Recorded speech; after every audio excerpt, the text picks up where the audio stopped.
आज मुस्लिम को टारगेट किया जा रहा है, कल आदिवासी, दलित, ईसाई, गरीब हिंदू को भी उनकी धार्मिक जो संपत्तियां है उनको हड़पने का काम किया जा रहा है। भाजपा की सरकार जब झारखंड में सरकार थी, आपने वक्फ की तर्ज पे ही आदिवासी दलितों के जो पूजा स्थल थे उनकी जमीन को लैंड बैंक के रूप में उपयोग करने का जो काम किया था और आदिवासी समुदाय ने उसका विरोध किया था। वक्फ बिल को लेकर सदन में हुई चर्चा में भारत आदिवासी पार्टी ने भी बिल का विरोध किया। देर रात तक चली इस बहस में बांसवाड़ा सांसद राजकुमार रोत ने कहा कि मैं और मेरी पार्टी इस बिल का पुरजोर तरीके से विरोध करते हैं।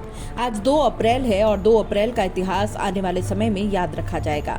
वर्ष 2018 में 2 अप्रैल के दिन ही इस देश के अंदर SC/ST एक्ट से छेड़छाड़ और उसे कमजोर करने का काम किया गया था और उस दिन पूरे देश के अंदर ST/SC ने आंदोलन किया था।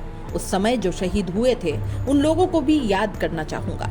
2 अप्रैल के दिन को आने वाले समय में ST/SC मुस्लिम अल्पसंख्यक के लिए काला दिवस के रूप में जाना जाएगा। रोत ने कहा कि हमारे देश के अंदर एक वक्त हुआ करता था, मुस्लिम धर्म के त्योहार आते थे तो हिंदू धर्म सहित अन्य धर्म के सब लोग मिलकर खुशियां मनाते थे। हिंदू धर्म के त्योहार आते थे तो मुस्लिम खुशियां मनाते थे। लेकिन आज वह दौर आ गया है कि घर के अंदर आइसोलेट करने की बात होती है। एक धर्म से एक दूसरे धर्म की रक्षा के लिए पुलिस जाप्ता लगाना पड़ता है। ऐसा माहौल बनाया गया है। इस तरह का माहौल हमारे देश के लिए घातक रहेगा। जब मुस्लिम की बात आती है तो हम लोगों को धर्म में क्यों बांटते हैं? इस इतिहास के अंदर मुस्लिम धर्म का भी बहुत सारा योगदान रहा है। बांसवाड़ा सांसद राजकुमार रोत ने कहा कि हमारे देश में अनेक विविधताओं के बावजूद विश्व में एक मजबूत राष्ट्र के रूप में जाना जाता है। लेकिन आज इस भारत देश में वक्फ बिल, औरंगजेब, हिजाब, मंदिर मुस्लिम, हिंदू मुस्लिम, मंदिर मस्जिद करके नफरत के बीज बोए जा रहे हैं, जिससे देश को कमजोर करने का काम किया जा रहा है। खानवा का युद्ध हुआ, राणा सांगा के साथ हसन खां मेवाती लड़े थे। उस खानवा के युद्ध में 12,000 मुस्लिम मारे गए। मैं उस धरती से चुनकर आया हूँ। महाराणा प्रताप के सेनापति हकीम खां सूरी थे और दूसरे सेनापति राणा पूंजा भी, जो आदिवासी समुदाय से आते थे। उस दौरान देखा गया कि हकीम खां सूरी और राणा पूंजा महाराणा प्रताप के साथ जब खड़े थे तो महाराणा प्रताप के सगे भाई शक्ति सिंह और जगमाल अकबर के साथ खड़े थे। वो दौर हुआ करता था। हमें भविष्य में विदेशी ताकतों से खतरा नहीं है।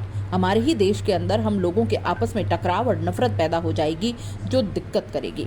उन्होंने कहा कि वक्फ में व्यक्ति समुदाय की भलाई के लिए दान किया करता था। जो संपत्ति मुस्लिम समुदाय के साथ धार्मिक सामाजिक कल्याण के लिए होती थी, आज उसका व्यवसायीकरण किया जा रहा है।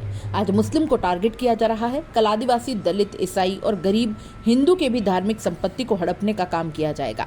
रोत ने कहा कि जब झारखंड में भाजपा की सरकार थी तो आपने वक्फ की तर्ज पर ही आदिवासी दलितों के जो पूजा स्थल थे उनकी जमीन को लैंड बैंक के रूप में उपयोग करने का काम किया, तो आदिवासी समुदाय ने उसका विरोध किया था। सांसद ने यह भी कहा कि वक्फ बिल में आप गैर मुस्लिम समुदाय और 2 महिला अध्यक्ष कलेक्टर को बनाया जा रहा है। यह अच्छी बात है कि महिलाओं का सम्मान करना चाहिए, लेकिन ये भी कहना चाहूंगा कि देश के कई हिंदू मंदिरों में महिलाओं के प्रवेश को भी वंचित किया जा रहा है।